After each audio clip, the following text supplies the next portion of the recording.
Hello friends and welcome to pendulum video. हम SSC CHSL tier 1 की complete analysis करेंगे for the second shift. First shift के जो question थे जो हमने देखे थे वही लेवल इजी था और पेपर डिफिकल्ट नहीं आ रहा है। अगर आपकी तैयारी है तो आप अच्छा स्कोर कर सकते हैं। तो 80 to 85 क्वेश्चंस प्लस जो है आप करके आइए पेपर में और आपका पेपर जो है वो क्लियर हो जाएगा टायर 1।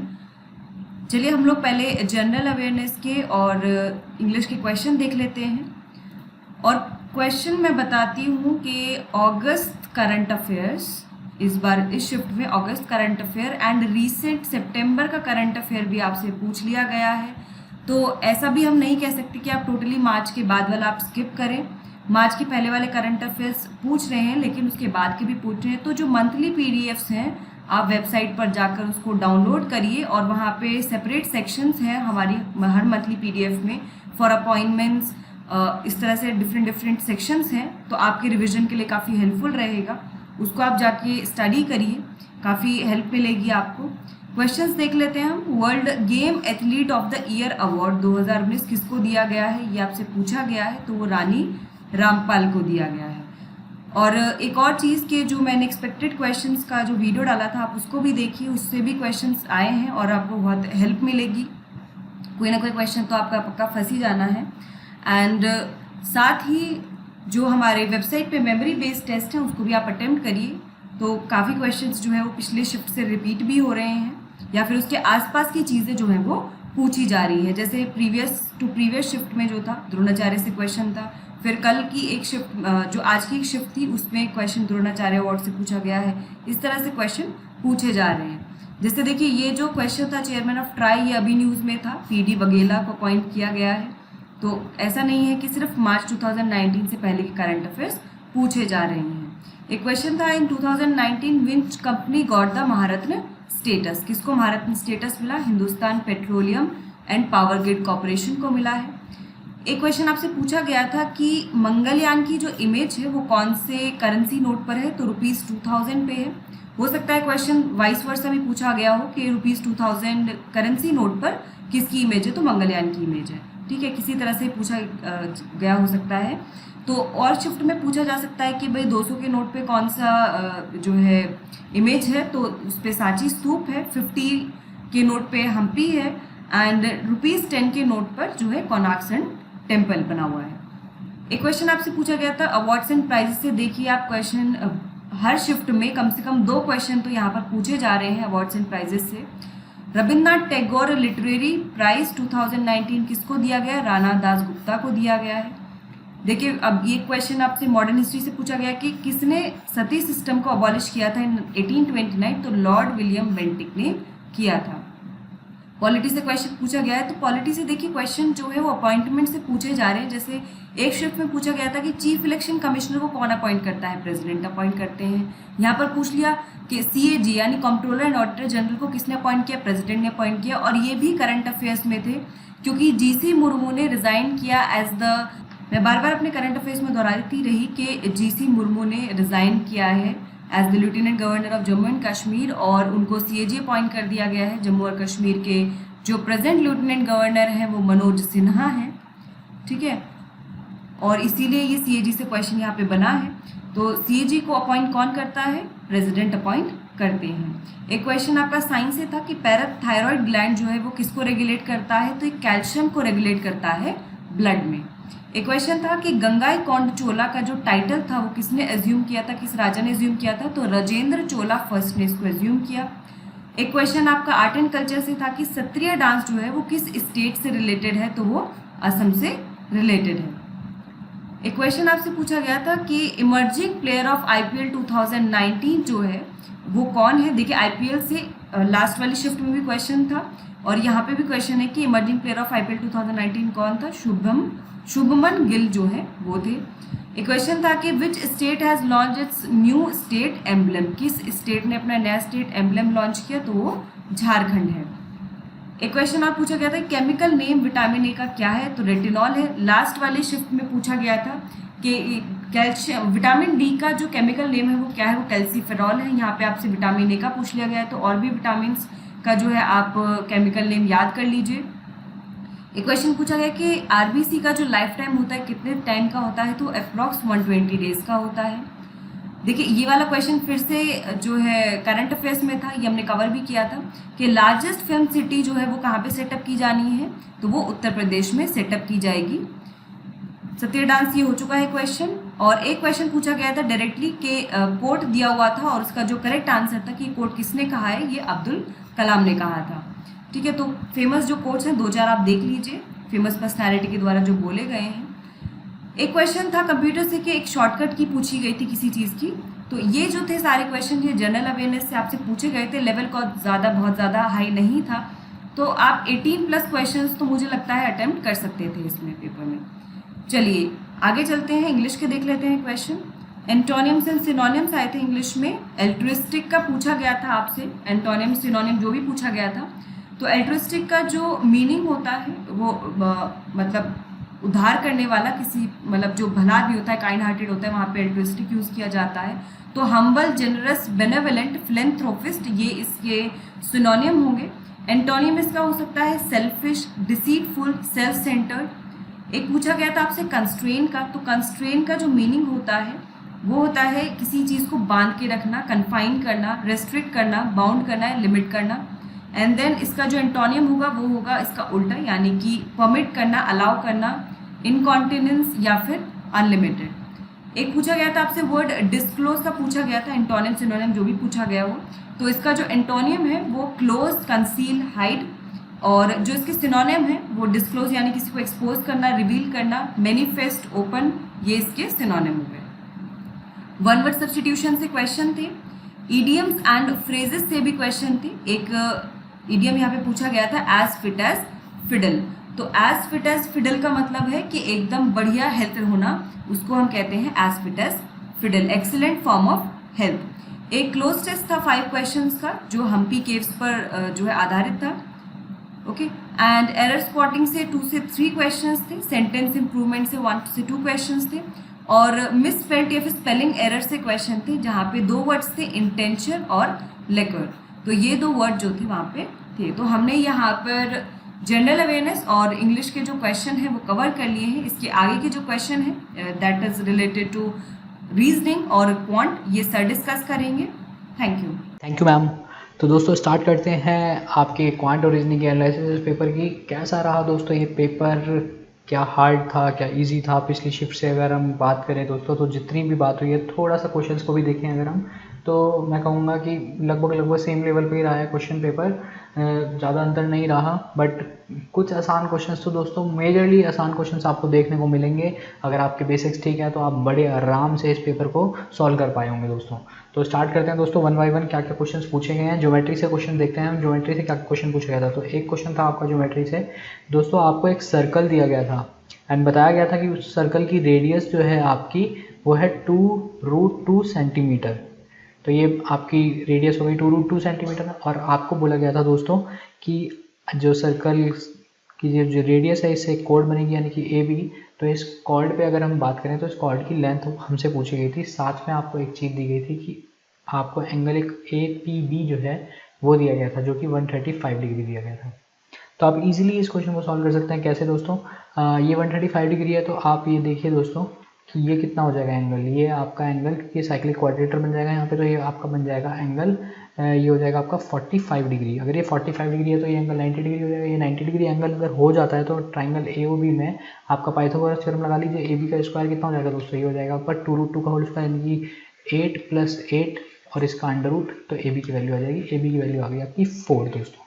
तो 4 सेंटीमीटर इसका आंसर था दोस्तों। इजीली आपने इस क्वेश्चन को क्रैक कर लिया होगा दोस्तों। तो दोस्तों सेकंड क्वेश्चन एक और देख लेते हैं ज्योमेट्री से ही आपका।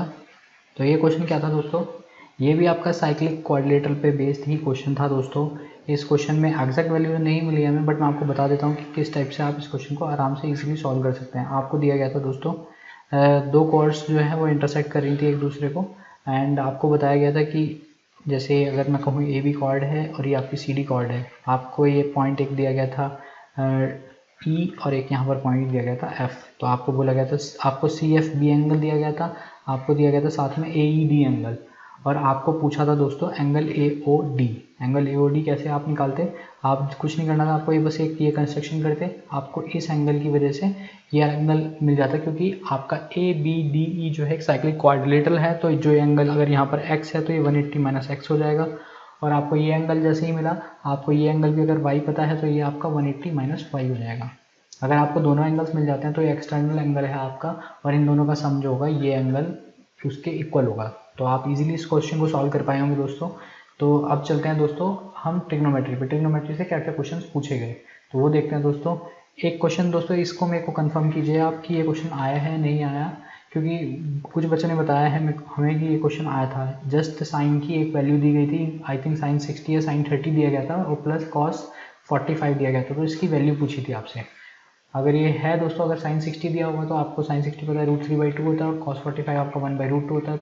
हाँ तो दोस्तों आप इसको आराम से निकाल सकते हैं, इसका जो एलसीएम लीजिए ये हो जाएगा 2√2, ये 2√2 क्या, आप इसको 2 ही ले लीजिए एलसीएम में, ये हो गया √3 प्लस ये हो गया आपका √2 हो गया, तो ये आपका आंसर आ जाएगा √3 प्लस √2/2। तो एक बार कंफर्म कीजिएगा दोस्तों ये क्वेश्चन आया है या नहीं आया है। अब चलते हैं दोस्तों एक और क्वेश्चन देखते हैं। ट्रिग्नोमेट्री से जो क्वेश्चन हमें कंफर्म हो गए हैं दोस्तों वो बताता हूँ मैं आपको। एक क्वेश्चन आया था आपका ट्रिग्नोमेट्री से ही, आपको बोला गया था दोस्तों कि if sec A equals to √11/3, if sec A equals to √11/3, then आपको पूछा गया था कि cosec square A plus tan square A upon sine square A plus cot square A, इसकी वैल्यू आपको बतानी थी दोस्तों। तो आप इजीली बता सकते हैं कैसे, आप जो है cosec स्क्वायर A को लिख सकते हैं 1/sin square A, plus tan square A को लिख सकते हैं हाँ 1/cot स्क्वायर A।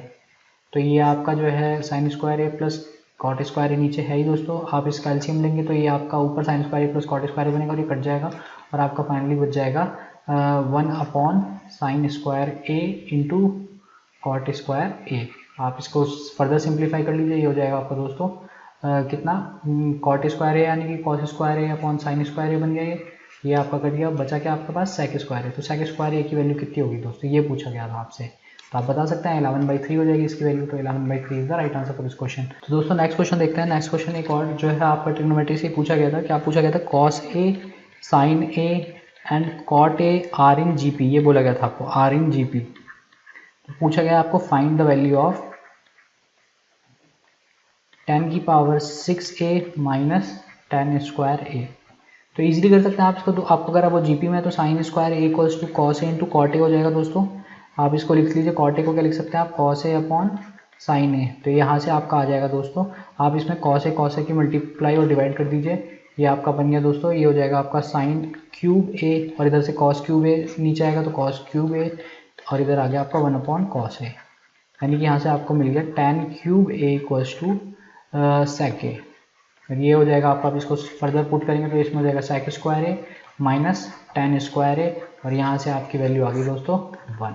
आपको पता है sec square A minus tan square A equals to 1 होता है, तो इसका आंसर आ गया दोस्तों आपका 1।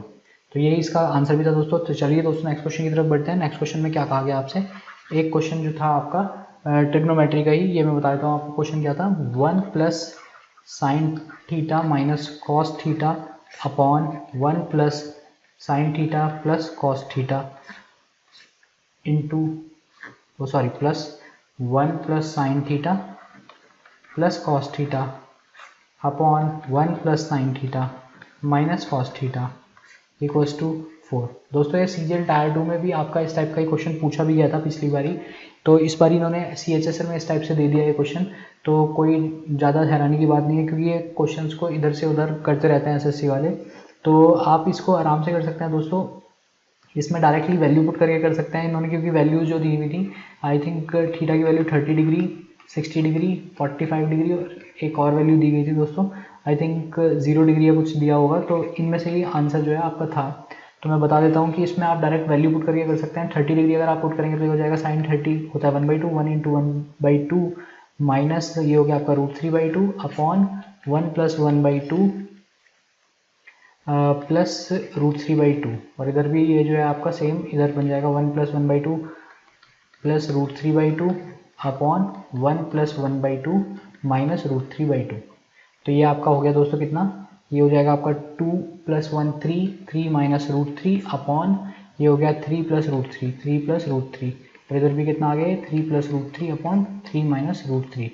इसे आप फर्दर सॉल्व करेंगे तो दोस्तों ये कितना हो जाएगा, आप इसमें 3 माइनस रूट 3, 3 3 9 और 3 6, हाँ आप एक काम कीजिए इसका एलसीएम ले लीजिए डायरेक्ट, ये हो गया 9 माइनस 3 और ये हो गया आपका ऊपर जाएगा तो 3 माइनस रूट 3 का होल स्क्वायर यानी 3 3 9 प्लस 3 और ये हो गया साथ में माइनस 2 रूट 3 और इधर भी आपका आ जाएगा 9 प्लस 3 प्लस 2 रूट 3 यानी कि ये आपका पूरा का पूरा कट गया, बचा कितना 6 बचा यहाँ पर और 9 9 18 और 18 और 6 24 यानी कि 6 4 24। तो आपका आ गया दोस्तों 4 यानी कि थीटा की वैल्यू 30 डिग्री के लिए जो है ये इक्वेशन सेटिस्फाई कर रही है। तो थीटा डिग्री इक्वल्स 30 डिग्री इसका सही आंसर भी था। आप इसको अगर बेसिक से करना चाहते हैं तो आप डायरेक्टली इसका सेक इसको इस तरह से बना सकते हो आप दोस्तों, सेक के मतलब इसको कॉस से डिवाइड कर लीजिएगा पूरी इक्वेशन को, तो ये बन जाएगा आपका sec theta plus tan theta minus 1 upon ये बन जाएगा आपका sec theta plus tan theta plus 1। तो इस तरह से आप बना सकते हो दोस्तों, सेक से डिवाइड या तो कॉस से डिवाइड कर लीजिए या सेक से उससे साइन से डिवाइड कर लीजिए, तो या तो आपका सेक और टेन में बन जाएगा या कॉसेक और कॉट में बन जाएगा। आप उस तरह से करेंगे और 1 को आप लिख के फिर बाद में sec square theta minus tan square theta की आइडेंटिटी लगाकर आप उससे कॉमन लेंगे और आपकी जो है वैल्यूज न्यूमरेटर डिनोमिनेटर में कट जाएंगे और बाद में आपका फाइनल आंसर भी आपको मिल जाएगा इस टाइप से। तो आप इस अप्रोच को यूज़ करके भी कर सकते हैं। बाकी आप वैल्यू पुटिंग तो बेस्ट ऑप्शन है ही, होता ही है हमेशा, तो वैल्यू पुटिंग से हमेशा जल्दी आंसर आएगा आपका। तो चलिए दोस्तों नेक्स्ट क्वेश्चन की तरफ बढ़ते हैं। नेक्स्ट क्वेश्चन में क्या कहा गया है, ये क्वेश्चन कौन सा था हमारा, ये हो गया हमारा दोस्तों, ये हो गया आपका 3 क्वेश्चन, ये आपका 4th क्वेश्चन, ये 5th क्वेश्चन एंड देन हमने डिस्कस किया 6th क्वेश्चन एंड देन हम बात करते हैं अब 7th क्वेश्चन की। तो 7th क्वेश्चन आपका क्या पूछा गया था दोस्तों, एक क्वेश्चन पूछा गया आपसे अलजेब्रा से बात करते हैं। अब हम अलजेब्रा में क्वेश्चन पूछा गया आपको x की पावर 4 प्लस 1 अपॉन एक्स की पावर 4 इक्वल्स टू 257 अपॉन 16 दिया गया दोस्तों। आपको पूछा गया था x cube plus 1 upon x cube का ऑफ 8/13, ये आपसे पूछा गया कि इसकी वैल्यू कितनी होगी दोस्तों।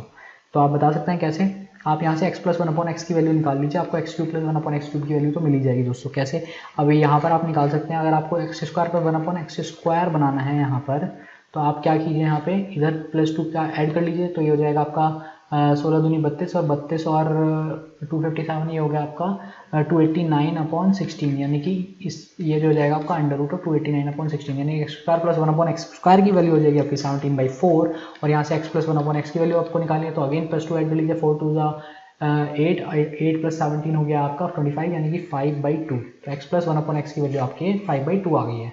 तो आप x cube plus 1 upon x cube की वैल्यू डायरेक्टली बता सकते हैं यहाँ से। अगर x प्लस 1 अपॉन एक्स की वैल्यू k हो तो x cube plus 1 upon x cube की वैल्यू होती है आपकी k क्यूब माइनस 3k। तो k क्यूब यानी कि 125 अपॉन 8 माइनस 3 यानी 3 5 15 अपॉन 2। तो ये हो गया आपका दोस्तों 60 125 minus 60 upon 8 that will be equals to 5 12 में से 6 गए तो 65 अपॉन 8 आपको बोला गया कि 8/13 of x cube plus 1 upon x cube यानी कि 65 अपॉन 8 ये आ गया आपका 13 5 से 65 यानी कि 5 इसका करेक्ट आंसर था दोस्तों। तो इजीली आप लोगों ने बना लिया होगा इस क्वेश्चन को। अब बात करते हैं नेक्स्ट क्वेश्चन की। एक क्वेश्चन जो है आपका अभी देखते हैं, हाँ अलजेब्रा से ही दोस्तों एक और क्वेश्चन पूछा गया था आपसे। काम करते हैं नेक्स्ट पेज पे चलते हैं, क्वेश्चन नंबर 8।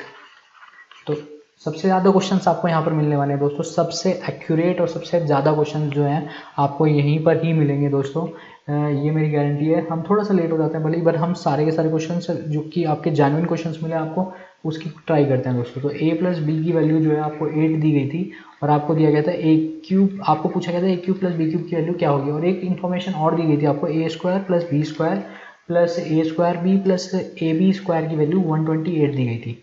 तो आपको पता है दोस्तों, अगर आपका a प्लस बी की वैल्यू 8 है, आप फॉर्मूला लगा सकते हैं a प्लस बी का cube equals to a cube plus B cube plus 3ab into a plus B.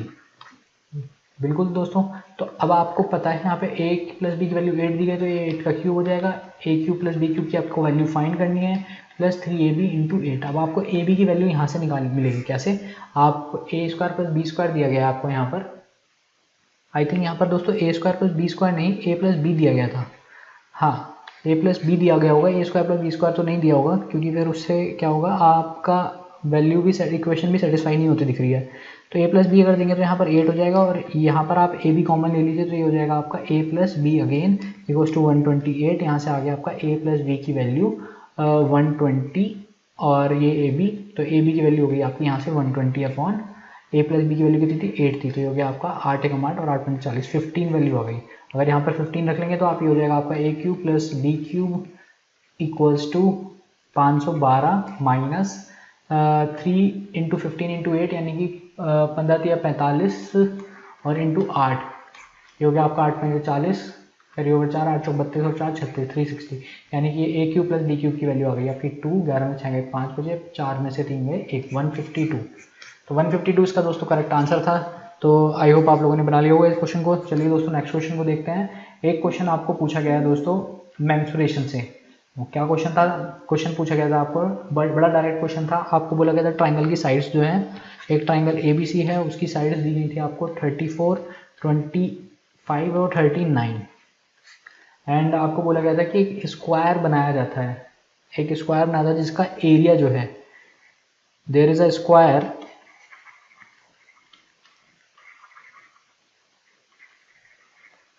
whose area is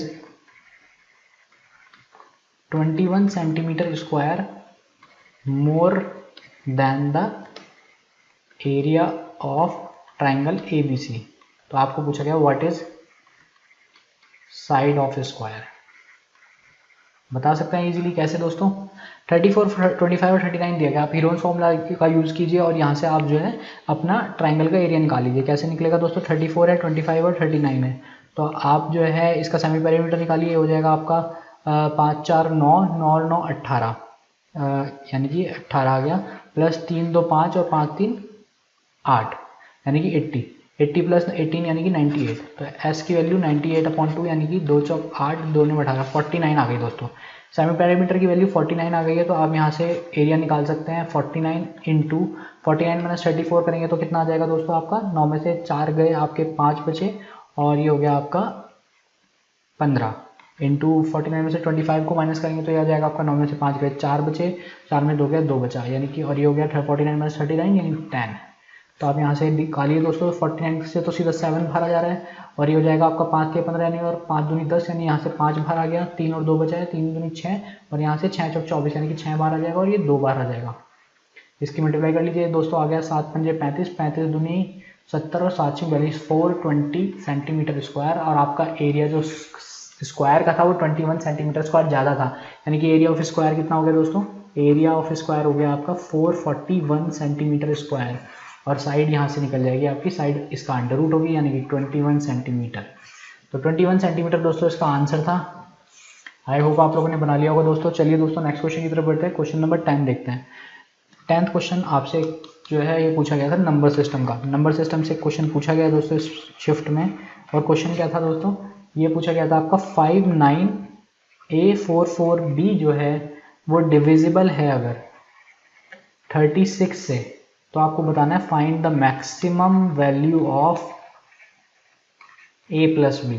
तो आप बता सकते हैं इजीली, आपको कोई भी डिविजिबल कहा गया है कि ये नंबर इससे डिविजिबल है, तो आप उसके कोप्राइम फैक्टर्स देखिए सबसे पहले तो 36 के कोप्राइम फैक्टर बनते हैं 9 और 4, तो 9 से भी डिविजिबल होना चाहिए और 4 से भी डिविजिबल होना चाहिए। तो आप यहाँ से देख सकते हैं दोस्तों, अगर आप कहेंगे कि 9 से डिविजिबल जो है, अगर ये क्वांटिटी देखने की 9 से कोई डिविजिबल है, तो आप बता सकते हैं कैसे। ये हो जाएगा आपका दोस्तों, अगर 9 से डिविजिबल कोई नंबर होता है तो उसका सम हमेशा आपका 9 का मल्टीपल होगा, यानी कि हो गया 9 प्लस 5 14, 14 प्लस 4 18 और 18 4 ये हो गया आपका 22 प्लस A प्लस बी। तो आप इसको 27 मान सकते हैं दोस्तों। 27 अगर हम मानते हैं तो A प्लस बी की वैल्यू आ गई 5। अगर आप इसको 36 मानते हैं तो A प्लस बी की वैल्यू आ गई आपकी, ये हो गया 36 में से 22 गए तो 6 में से 2 गए 4 बचे, और 3 में से 2 गया 1 14। और उससे ऊपर अगर आप मानोगे दोस्तों A प्लस बी की वैल्यू आप मान सकते हो 9 27 और आप 45 भी मान सकते हैं यहाँ पे 9 5 45, बट आप जब 45 रखोगे तो होगा क्या, यहाँ पे 5 में से 2 गए 3 बचे और 4 में से 2 गए 2, तो 23 बच जाएगा। अगर आप मैक्सिमम वैल्यू मतलब कि A को अगर आप 9 भी पुट कर दोगे तो B की वैल्यू जो है 2 डिजिट में आ जाएगी, जो कि पॉसिबल नहीं है। तो आपको पता लग गया, अब यहाँ पे A प्लस बी की वैल्यू 5 आ रही है और A प्लस बी की वैल्यू 14 आ रही है। आपको चेक करने की जरूरत ही नहीं है 4 की डिविजिबिलिटी रूल को, आपको डायरेक्ट बता सकते हो कि A प्लस बी की मैक्सिमम वैल्यू 14 होगी। तो दोस्तों ये बहुत इजीली क्वेश्चन करना है, आपको थोड़ा सा स्मार्ट अप्रोच रखनी होती है पेपर के टाइम पे। जरूरी नहीं है कि आप पूरा A की वैल्यू निकालो, B की सारी वैल्यूज़ निकालो और उसके बाद A प्लस बी करो। आपको दिख रहा है डायरेक्ट यहाँ पर सामने कि A प्लस बी हो जाएगा मेरा, अगर मैं 9 इनको सबको सम करके 27 36 और 45 के इक्वल रख दूंगा तो इस तरह से कीजिए दोस्तों। चलिए दोस्तों नेक्स्ट क्वेश्चन को डिस्कस करते हैं। एक क्वेश्चन आपका नंबर सिस्टम पे इस टाइप से भी था दोस्तों कि आपको ऑप्शन दिए गए थे कि ये इससे ग्रेटर है, ये उससे ग्रेटर है। तो जो सही आंसर आ रहा था आई थिंक वो था 3 की पावर 400 जो है आपको दिया गया था ग्रेटर देन 4 की पावर 300। आप चेक कैसे करोगे इसको, मैं बता देता हूँ कैसे चेक करना है इसको। आप इसको लिख लीजिए दोस्तों 3 की पावर 4 इंटू 100 और इसको लिख लीजिए 4 की पावर 3 इंटू 100। तो ये किस तरह कितना हो जाएगा, 3 की पावर 4 होता है 81, 81 की पावर 100 और ये कितना होता है 64, 4 की पावर 3 यानी कि 64 की पावर 100। तो आपको पता है दोस्तों 81 64 से बड़ा होता है, 81 की पावर 100 भी 64 की पावर 100 से बड़ी होगी। तो ये क्वेश्चन था दोस्तों, very easy question. I hope आप लोगों ने बना लिया होगा दोस्तों क्वेश्चन। चलिए दोस्तों नेक्स्ट क्वेश्चन की तरफ बढ़ते हैं। नेक्स्ट क्वेश्चन डिस्कस करते हैं, क्वेश्चन नंबर 12। तो एक क्वेश्चन आपसे पूछा गया था दोस्तों इसमें टाइम एंड वर्क से। तो टाइम एंड वर्क का क्या क्वेश्चन पूछा गया आपसे, टाइम एंड वर्क से क्वेश्चन पूछा गया आपसे कि आपको बोला गया था कि A can make 45% more tables, मतलब कि ए कैन मेक, मैं क्वेश्चन लिख ही देता हूँ दोस्तों, A can make 45% more tables then B. और फिर कहा गया था इफ टाइम, वो if A and B started together and did work for 58 days, then A left the work and remaining work was completed by B in 29 days। तो आपको बताना था कि in how many days A alone can complete the work। तो इतनी बड़ी language दोस्तों, छोटा सा सॉल्यूशन कैसे। आपको दिया गया कि ए जो है 45% ज़्यादा टेबल्स बना सकता है बी से, यानी कि उसकी एफिशिएंसी का रेशो दे दिया आपको साफ साफ।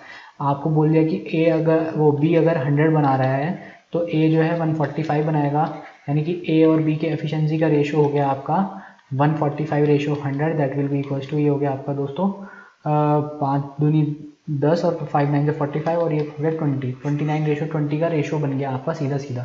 तो यहाँ पर आपको पता लग गया कि एफिशिएंसी जो ए की है अगर मैं मान लूँ 29 यूनिट्स है और एफिशिएंसी बी की जो है वो 20 यूनिट्स है, तो आपको बोला गया कि दोस्तों 29 प्लस 20 यानी कि एफिशिएंसी ऑफ ए और बी जो हो गई आपकी ए प्लस बी वो गई 49 यूनिट्स। तो आपको बोला गया 58 डेज तक तो ए और बी साथ मिलकर काम करते हैं, यानी कि टोटल वर्क कितना हुआ होगा दोस्तों 58 इंटू 49।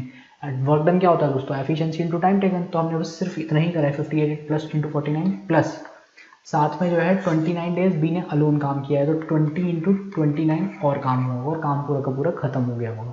अब उन्होंने कहा है कि ए अलोन कितने दिन में ये काम को खत्म कर सकता है, तो आपको बताना है कि ए अलोन कितने दिन में खत्म कर सकता है। ए की एफिशिएंसी है दोस्तों, ये बी ने करा था ना दोस्तों, तो 29 डेज करा था, 20 इंटू 20, हाँ ठीक है।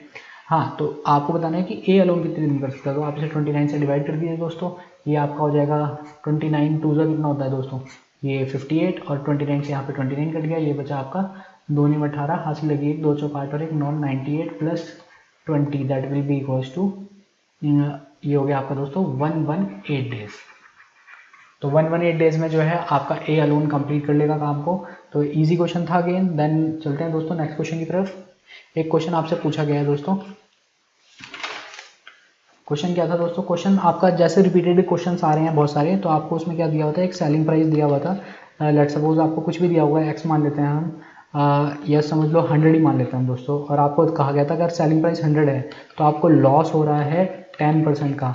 अगर आपको प्रॉफिट करना है 30% का, प्रॉफिट करना है 30% का, तो आपको कितने पे बेचना चाहिए। तो इन क्वेश्चंस को मैं बहुत बार करा चुका हूँ पिछली एनालिसिस में, अगर आपने देखा होगा तो ये क्वेश्चंस बहुत बार रिपीट भी हुए हैं। तो आई होप आप लोगों ने बना लिया होगा कि कैसे करना होता है इसको।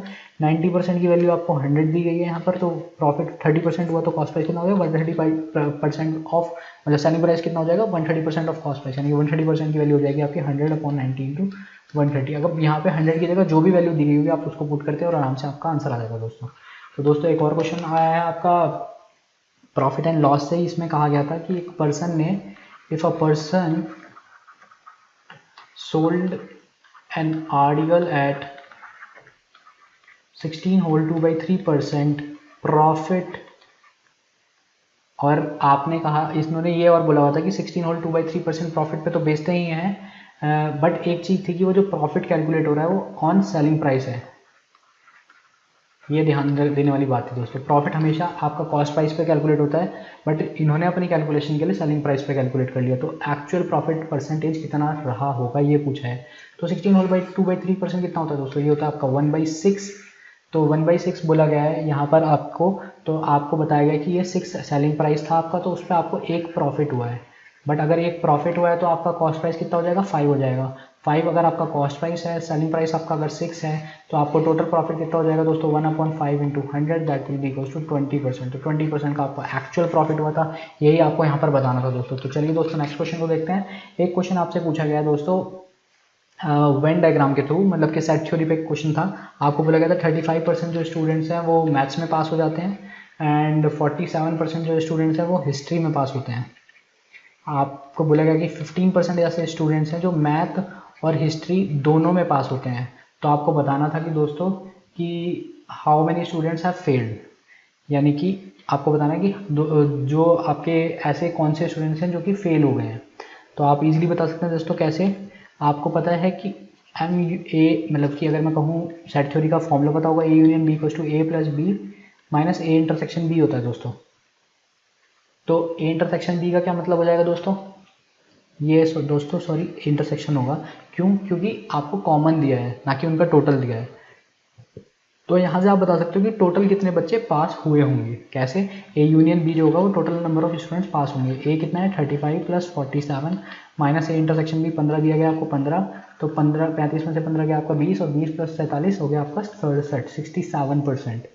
तो 67% बच्चे पास हुए हैं। तो जो बचे हुए बच्चे हैं यानी कि 33% बच्चे जो होंगे वो बच्चे फेल हुए होंगे। तो यही आपको बताना था कि कितने बच्चे फेल हुए हैं। तो इजी क्वेश्चन अगेन। तो चलिए दोस्तों नेक्स्ट क्वेश्चन की तरफ बढ़ते हैं। क्वेश्चन आपसे पूछा गया था एक, क्वेश्चन नंबर 17, ये था आपका दोस्तों, आपको ये जो क्वेश्चन था दोस्तों मैं बता देता हूँ, ये क्वेश्चन आई थिंक रीजनिंग में पूछा गया है, क्योंकि बच्चे बता रहे थे कि रीजनिंग में आया है इस टाइप के क्वेश्चन। पिछली शिफ्ट में भी रीजनिंग में आया था, जहाँ भी आ रहा हो मैं बता देता हूँ आपको, बट है ये मैथ का पार्टी। ए रेशो बी दिया गया था आपको 4:7 और बी रेशो सी दिया था आपको 4:7 अगेन। आपको दिया गया था ए प्लस बी प्लस सी की वैल्यू 279, आपको पूछा गया था कि बी की वैल्यू क्या होगी। तो आप बता सकते हैं दोस्तों ए रेशो बी रेशो सी कितना हो जाएगा, ये हो जाएगा आपका 4 4 16 इंटू 4 7 28 एंड 7 7 49। आप इसको ऐड कर लीजिए, ये हो जाएगा आपका 49 प्लस 28 कितना हो जाएगा, 50 20 70 78 77 प्लस 6 हो गया आपका 83 प्लस 3 93, ये हो गया आपका 93। तो 93 यूनिट की वैल्यू 279 है, 93 यूनिट की वैल्यू 279 है, तो आपकी 1 यूनिट की वैल्यू 3 हो जाएगी। और आपको पूछा गया है कि सी की वैल्यू, सी नहीं आई थिंक बी की वैल्यू पूछी गई थी, तो बी की वैल्यू कितनी हो जाएगी, बी की वैल्यू हो जाएगी आपकी 28 इंटू 3 यानी कि 84 आपका आंसर था दोस्तों। तो ये सारे के सारे हमने क्वेश्चन डिस्कस कर लिए क्वांट सेक्शन के दोस्तों। तो चलिए दोस्तों रीजनिंग सेक्शन पे चलते हैं एंड सारे के सारे जो रीजनिंग में क्वेश्चन पूछे गए थे वो हम डिस्कस करते हैं। तो एक आपके टॉपिक्स बता देता हूँ मैं कि किस किस टॉपिक से जो है क्या क्या कवरेज रहा। तो दोस्तों आपका मिरर इमेज से आज क्वेश्चन देखने को मिला है, और एक बहुत बढ़िया बात बता दूँ मैं आपको कि जो हम बोल रहे थे कि एक ना एक शिफ्ट में आपको जरूर देखने को मिलेगा, इस शिफ्ट में दोस्तों कैलेंडर से क्वेश्चन आ गया है। तो एक क्वेश्चन मिरर से था आपका ब्लड रिलेशन से क्वेश्चन आया दोस्तों। ब्लड रिलेशन से जो क्वेश्चन था आपका वो था कोडेड, जो कि पिछली शिफ्ट में भी देखा गया, कोडेड ब्लड रिलेशन जो होता है, यानी कि ए प्लस बी तो दिया गया था उन्होंने, A is brother of B, then A minus B दिया गया था, A is sister of B, और इसी तरह से आपको A divide B by B और ए मल्टीप्लाई बाई बी का भी दिया था, और फाइनली आपको बताना था। तो इस टाइप के क्वेश्चन आप आराम से कर लेते होंगे दोस्तों, क्योंकि हमने जो बहुत सारे आपके प्रीवियस ईयर पेपर जो सारे के सारे आपको CHSL के टोटल जितनी शिफ्ट थी वो हमने कराई हुई हैं पहले भी, तो उसमें ऐसे बहुत सारे क्वेश्चन थे और आपने प्रैक्टिस करा होगा आई होप, तो आप बनाकर आ गए होंगे दोस्तों।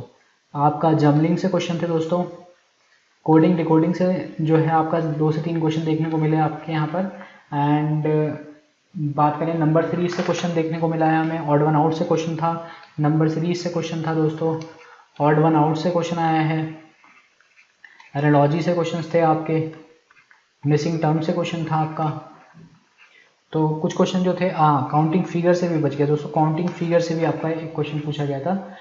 तो मैं बता देता हूँ क्या क्या क्वेश्चंस आए हैं, जो क्वेश्चंस हमारे को मिले हैं मैं आपको डिस्कस कर लेता हूँ। ट्राइंगल काउंटिंग का क्वेश्चन था दोस्तों। क्वेश्चन क्या था आपका, आपको बोला गया था एक ट्राइंगल दिया गया है, उसको इस तरह से डिवाइड किया गया था। ये आई थिंक ये वाली लेयर नहीं थी दोस्तों उसमें। तो आपको पूछा गया था कि कितने नंबर ऑफ ट्राइंगल्स हैं इसमें। आपको पता है कि अगर इस टाइप की फिगर हो तो आपके इस फिगर में 3 ट्राइंगल्स बन जाए, तो यहाँ पर 3 ट्राइंगल्स बन जाएंगे, यहाँ पर भी 3 ट्राइंगल्स बन जाएंगे। और अगर ये लाइन नहीं है तो ये जो बड़े वाला ट्राइंगल है उसकी वजह से भी 3 बन जाएंगे। 9 ट्राइंगल्स तो बन गए, बट हमारा कुछ ट्राइंगल्स मिस हो गए हैं। कैसे? आपका जो है एक ट्राइंगल जो होगा वो ये और बनेगा दोस्तों, यानी कि ये ट्राइंगल आपका जो है हमने यहाँ पर नहीं कैलकुलेट करा, तो ये ट्राइंगल और आपका बनेगा। तो 9 + 1 यानी कि 10 ट्राइंगल्स होंगे, वो इसमें पूरे के पूरे पॉसिबल होंगे दोस्तों। तो ये एक क्वेश्चन आया था आपका। और अगर आपका ये जॉइंट के साथ आ गया तो आप यहाँ पर भी 3 बता सकते हैं, यानी कि टोटल आपके 12 ट्राइंगल्स होंगे। तो आप बता दीजिएगा हमें कि किस टाइप से क्वेश्चन ये पूछा गया था। वैसे आई थिंक जो बच्चे ने बताया हमें कि उसमें यहाँ पर लास्ट वाले में लाइन नहीं थी, तो आप देख लीजिएगा दोस्तों। तो चलिए दोस्तों नेक्स्ट क्वेश्चन की तरफ बढ़ते हैं। नेक्स्ट क्वेश्चन क्या पूछा गया था आपसे, आपको पूछा गया था कि वेट जो है, एनालॉजी से क्वेश्चन मैं बता रहा था, 2-3 क्वेश्चन पूछे गए थे। तो वेट अगर किलोग्राम से रिलेटेड है तो आपको पूछा गया था रेजिस्टेंस जो है वो किससे रिलेटेड होगा। तो दोस्तों आपको पता है ओम जो है रेजिस्टेंस की क्वांटिटी होती है, SI यूनिट होती है, तो ओम जो है इसका करेक्ट आंसर होगा। चलिए दोस्तों एक क्वेश्चन आपका एनालॉजी से जो पूछा गया था वो मैं और डिस्कस कर लेता हूँ। मणिपुर को रिलेट किया गया था आपका इम्फाल से। तो आपको पूछा गया था कि असम से क्या रिलेशन होगा, तो कैपिटल से रिलेशन बन रहा है यहाँ पर, तो दिसपुर जो है इसका करेक्ट आंसर होगा दोस्तों, दिसपुर इसका करेक्ट आंसर था। देन अगर हम बात करें, आपका एक और एनालॉजी पे क्वेश्चन था, 29 रिलेटेड था आपका 481 से, तो आपको पूछा गया था 57 किससे रिलेटेड होगा। तो आप बता सकते हैं दोस्तों किस तरह से, 2 का स्क्वायर यानी कि 4 और 9 का स्क्वायर यानी कि 81, तो 5 का स्क्वायर यानी कि 25 और 7 का स्क्वायर यानी कि 49, तो 2549 इसका करेक्ट आंसर था दोस्तों। चलिए दोस्तों नेक्स्ट क्वेश्चन को देखते हैं। एक क्वेश्चन जो है आपका कोडिंग डिकोडिंग पे आया था, उसमें आपका सेम आपके जो लेटर अल्फ़ाबेट्स थे उनको आप डायरेक्टली नंबर्स के हिसाब से करेंगे, तो वो लॉजिक आपका उस हिसाब से चल रहा था, +1 +2 इस तरह से आपका लॉजिक चल रहा था। तो उस टाइप का एक कोडिंग डिकोडिंग का क्वेश्चन था। बाकी एक नंबर 3 से क्वेश्चन था, ये था आपका 4, 6, 9, 14 मिसिंग टर्म और 32 ये दिया गया था आपको। तो सेम पैटर्न पे दोस्तों लास्ट एनालिसिस जो हुई है उसमें भी यही इस पैटर्न पे ही क्वेश्चन आया और सेम पैटर्न पे रिपीट हो गया। अगर आप वो एनालिसिस देख कर जाओगे तो ये वाला तो आपका बिल्कुल गलत नहीं होगा दोस्तों। तो ये जो है आपका 4 और 6 दिया गया, यानी कि आप +2 करेंगे तो ये हो जाएगा, +3 करेंगे तो 9 हो जाएगा, यहाँ पर आप +5 करेंगे तो 14 हो जाएगा। आपको दिख गया यहाँ पर 2, 3, 5 चल रहा है, तो यानी कि ये प्राइम नंबर चल रहे होंगे दोस्तों। तो अगर आप यहाँ पर +5 के बाद +7 कर लो तो ये आपका आ जाएगा 14 और 7 हो जाएगा आपका 7, 4, 11 यानी कि 21, और उसमें फिर अगेन 11 जोड़ दोगे तो आप ये हो गया आपका 32। तो आपका पूरा का पूरा लॉजिक क्लियर हो गया यहाँ पर। तो 21 जो है इसका करेक्ट आंसर भी हो गया। तो इस हिसाब से दोस्तों सारे के सारे क्वेश्चन पूछे गए थे। एक क्वेश्चन हमें एक्स्ट्रा मिला है दोस्तों आपका पिछली शिफ्ट का, वो मैं आपको और बता देता हूँ। लास्ट शिफ्ट में वो क्वेश्चन आया था, वो आई थिंक हम लोगों ने हमें बाद में मिला तो हमने वो डिस्कस नहीं किया था। मैं आपको बता देता हूँ दोस्तों क्वेश्चन क्या था। क्वेश्चन था आपको एक क्वांट का क्वेश्चन था दोस्तों। क्वेश्चन दिया गया था आपको, डिस्टेंस दिया गया था टोटल 1176 किलोमीटर। लैंग्वेज नहीं पता बट मैं क्वेश्चन क्या था वो बता देता हूँ। उनके बीच का जो उस डिस्टेंस को कवर करते थे 2 डिफरेंट स्पीड्स पे, तो एक S1 स्पीड थी, एक S2 स्पीड थी, और उनका डिफरेंस दिया गया था हमें 70 किलोमीटर। और साथ में दिया गया था कि जितना टाइम लगता है उनको, अगर T1 टाइम लगता है और T2 टाइम लगता है तो उनका डिफरेंस था 5 आवर्स। आपको बताना था दोस्तों कि S की वैल्यू क्या है, जो स्पीड थी इनिशियल स्पीड उसकी वैल्यू क्या है। तो आप बता सकते हो कि आपको पता है डायरेक्ट फॉर्मूला होता है, अगर एक ही डिस्टेंस को 2 डिफरेंट स्पीड पर चला जा रहा हो और आपके पास टाइम का डिफरेंस हो तो आप ये फॉर्मूला लगाएंगे, S इंटू S प्लस ये 70 हो जाएगा दूसरी स्पीड, और इनका डिफरेंस हो गया 70 इंटू टाइम का डिफरेंस यानी कि 5। ये फॉर्मूला क्या होता है, D = S1 S2 upon S2 minus S1 into T1 minus T2। इसमें साइन का कंसीडर मत कीजिए, वो आपका उसी हिसाब से साइन नीचे जैसे एडजस्ट हो रहा है इसमें उसी हिसाब से टी में एडजस्ट हो जाता है, तो आप डायरेक्ट वैल्यूज ले सकते हैं। तो ये आपका हो गया दोस्तों 1176 = S इंटू S प्लस 70, और ये हो गया आपका 14 यानी कि 14, तो ये इंटू 14 हो जाएगा, यानी कि S इंटू S प्लस 70 की वैल्यू हो गई आपकी 14 इंटू 1176। और आपको ऑप्शन, ये वाला जो क्वेश्चन होता है दोस्तों ऑप्शन से सबसे बेस्ट होता है। आपको ऑप्शन में दिया गया था 98, तो अगर आपको 98 दिया गया था तो आप यहाँ से इसको 7 से डिवाइड करेंगे तो हो जाएगा 14 × 7, और इसको आप लिख सकते हैं 7 एकम 7, और ये हो गया 7 छिंग 42 और 7 2 56, यानी कि 168। तो आपको दिख रहा है 14 7 जो होता है 98, तो 98 × 168 बन गया, यानी कि s की वैल्यू अगर आप 98 पुट करेंगे तो s + 70 हो जाएगा आपका 98 में, कि 9 7 16 यानी 168 हो जाएगा ये। तो आपकी जो आंसर आता है वो 98 आ रहा था दोस्तों। तो यहाँ तक इक्वेशन बन जाए, उसके बाद क्वाड्रेटिक इक्वेशन सॉल्व करने मत बैठ जाइएगा, आप ऑप्शन को देखिए और ऑप्शन से आपका आंसर आ जाएगा आराम से। तो ये थे सारे के सारे क्वेश्चन जो हमने सारे के सारे क्वेश्चन डिस्कस कर लिए जो आज की शिफ्ट में आए थे दोस्तों। मैक्सिमम क्वेश्चन हमने और एकदम आपको बेस्ट अप्रोच के साथ समझाए हैं। तो आई होप आपको फ़ायदा होगा आगे आने वाली शिफ्ट्स में। तो कीप प्रिपेयरिंग दोस्तों। और बाकी जो है हमारी वेबसाइट पे जो है लास्ट ईयर के लास्ट ईयर नहीं, जस्ट लास्ट जो आपका कोरोना से पहले के पेपर्स हुए थे उनके मेमोरी बेस्ड ऑलरेडी पड़े हुए हैं, और बाकी एक मेमोरी बेस्ड हम आपके जो कल की शिफ्ट थी उसके हिसाब से भी मेमोरी इस बेस्ड पेपर जो है वो डाल देंगे। तो आप हमारी वेबसाइट pranamedu.com को विजिट करते रहिए दोस्तों, और वहाँ पर जाके आप अटैम्प्ट कर सकते हैं क्वेश्चंस एंड क्विजेस भी अटैम्प्ट कर सकते हैं आप अगर किसी भी एग्जाम के लिए प्रिपेयर कर रहे हैं। तो दोस्तों मिलते हैं नेक्स्ट वीडियो में नेक्स्ट एनालिसिस लेके, तब तक के लिए bye bye and thank you.